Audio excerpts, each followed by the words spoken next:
Alright, so since I didn't film a ton, I'm going to go through some things. I have some pictures of the camper shell, but I didn't film a ton. So my main focus after I got all the skin and everything on the camper shell was just to get it on the truck. And the way I wanted to attach it was, I didn't want those big clamps that hold camper shells on usually. I wanted a clean look, and I found this on the 6772 truck forum. The guy made some wooden stakes that go down in your stake pocket holes, and I used a little coupler nut. I don't remember what he used, which is just a real long nut, and I drilled it from the side and tapped it so that you could tighten it down to the camper shell and tighten it down to your bed. That way I use these little Allen head bolts. That way they stay back behind my paneling. You don't see it, it just looks like the camper shell's sitting on there.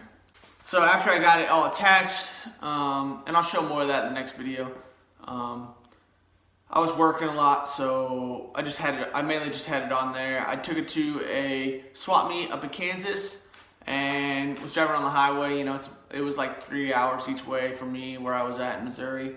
I think a rock or something hit the top and punctured a little hole in the aluminum because it's kind of weak aluminum, and it just kept flapping and flapping. By the time I got home, I had two gigantic holes, which made me have to resort to cutting a big old hole in the top of the camper shell. Basically, the way these they are, if you patch them, it's just gonna leak. So I decided to cut it. I had been debating on making like a sunroof for the camper shell anyway.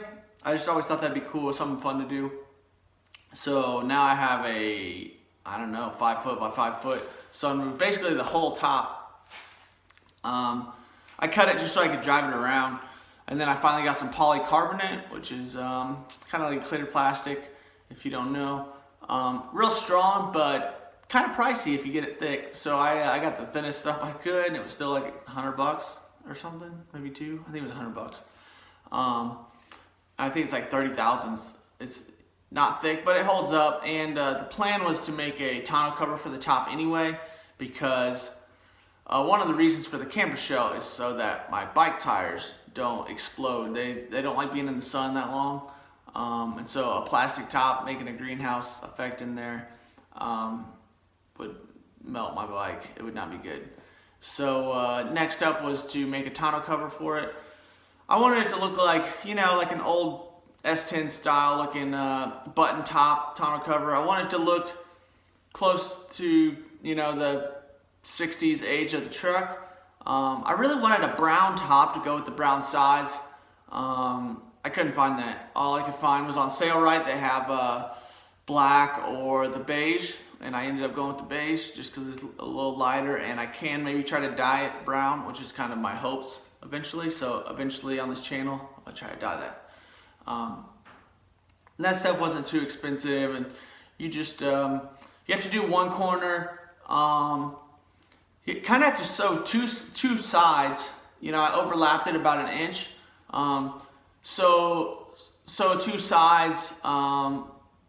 You know, punch in a couple buttons and then stretch it over to the other side, and mark where the next button is going to go. Because those tonneau covers do have a lot of stretch to them. I want it tight. I hate when you see a sloppy tonneau cover, or you see it on some of the old hot rods where stuff is just loose, baggy. It just looks bad, like bad quality. So I didn't want that. And I don't have a sewing machine, so I bought, I think it's called a Speedy Stitcher. It was a lot of work. I enjoy it. If it's tough, whatever. You know, I build a lot of the camper shell with a handsaw, so I'm not really afraid of that kind of work. But so I wanted to hand stitch it. It took forever. Trust me, I did two I don't know what you call them, 2 stitches down each side by hand. Took forever, days and days. The buttons worked out okay. The material of the tonneau cover kind of shrunk more than I expected. So I have one spot that I'm not that pumped on, but it is what it is. It works. I mainly wanted it so that all the water doesn't just build up on top of the camper shell, and I really wanted the sun not to be able to beat in there. But if I am out camping, I can just pull that off and you can look up at the stars or something cool like that. But I also didn't want it to hang over the sides because of where you'll see on some of the pictures where the buttons are. You kind of have to end it right at the buttons. That way that I don't want a big flap hanging off the side that's flapping around whenever I'm going down the highway. And I didn't want a big flap also to catch the wind and just rip the tonneau cover off. So I was pretty nervous because right after I got it done, I drove it, I don't know, 3,000 something miles up to Pennsylvania and back. And it held up. I was ready to just not see my camera or my tonneau cover there one day whenever I got back, but it was there. And next up, since you guys saw me pull the wood paneling off the camper shell, I wanted to make some new paneling for it. You know, I kind of was bouncing back and forth between just some old wood that looked like, you know, they did originally, or something more fun. I told you I started working at a hot rod shop called Rust and Rods in Marshfield, Missouri. Cool guys. I enjoy working there. They had a bunch of tools I never got to use before. So they had a bead roller there, one of those Jamie Jordan Mittler Brothers machines. I really want to buy one. It was the most fun machine I've used in a long freaking time. So I decided I was gonna buy some aluminum and make some aluminum panels for the inside. It was my first time using a bead roller, like I said. So what I did is I started on the panels in the very front, closest to the cab, and bead roll a design in those because if they look ugly, they're the farthest away from anyone looking at it from the back. So, you know, it's not perfect. I enjoyed it.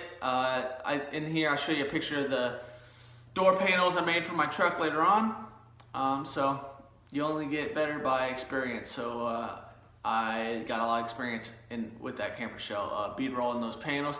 I kind of wanted it to look like an old, like a picture frame, because going with the 60s vibe, 60s, 70s hippie vibe, I kind of wanted the step-up bead to look like the outline of a picture, and then I'm gonna try to get an artist friend to paint a mural on the inside. So hopefully I can negotiate him into painting me something real cool in there. A bike theme or something would be awesome.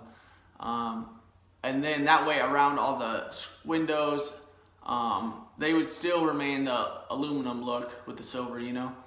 And then the rest would be a mural, and then the very outside would be silver also. So it kind of looked like a, you know, a cool mural, but simple. I kind of wanted to keep it classy.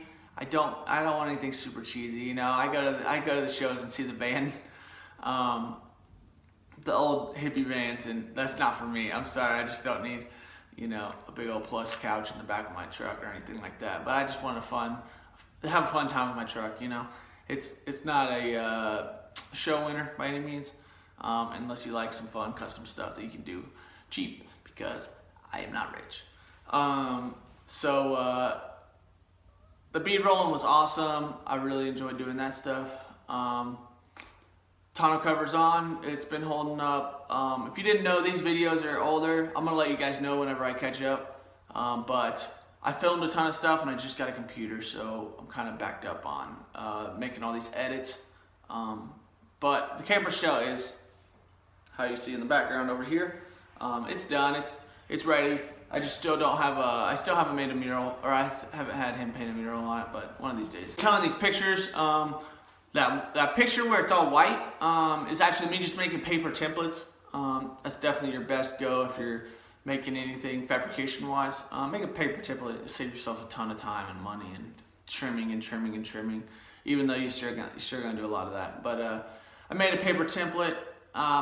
We have a place called, I don't know, Holloway or something like that in Springfield, where they have cheap cutoffs of metal. So my panels weren't, when you see it, the aluminum panels aren't the full stretch of the camper shell. That would be super expensive. I can't afford that. So what I did is each side is actually 3 panels. Same with the front, which kind of made it tricky because you have to get your step beads to line back up with the paneling, if that makes sense to you guys, where you attach them. So you kind of have to get everything set in place, a ton of measuring, ton of test fitting, and then finally screwing it into the boards. And it's also kind of tricky because you have to get your screws to go through the boards, because obviously if you can see with the panels not there, you know, the boards aren't everywhere, so you kind of gotta double check on things and try to make everything look pretty symmetrical. And I'm happy with it. One of the hardest things to do is, this is my first time using a slip roll. Like a slip roll makes curvature in a panel. You know, I'm used to using my leg or whatever's around. But a slip roll is a little easier, but the first time you use it is not that easy. So the front curvature of the camber shell, I made with a slip roll. I wish that was all one panel, that way it didn't have to overlap. If I had a nice TIG welder, I would love to TIG weld all those seams, sand them all down, and then just have, you know, 2 side panels and a whole front panel, but I don't, so I can't. Also in there, I have some pictures. I had to make the back door for the camper shell. Basically, the old back door was huge. You know, it came down and covered up your whole tailgate. So what I did is I disassembled that whole thing, because there's like 1 by 2 inch aluminum box tubing in there. And I cut all that up, designed a back door that would fit the double wide window that used to be on the side whenever the camper shell was a long bed. Hopefully the pictures explain that a little bit. But now the door hinges and shuts and it's all good, and you know, I got the glass in, and I had to kind of wrap aluminum paneling on the sides of it.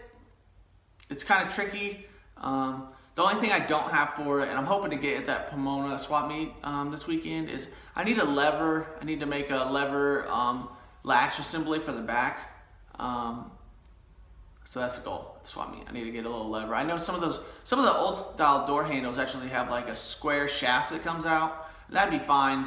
I'd be totally cool with a real old looking handle. And then you kind of just make a little hinge that moves these rods in and out. That was probably the best illustration you guys are gonna get from me.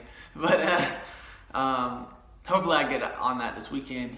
And then I got some more camera show videos, but I kind of was hit and miss on filming, so I'll try to explain them as I go. Later, have fun.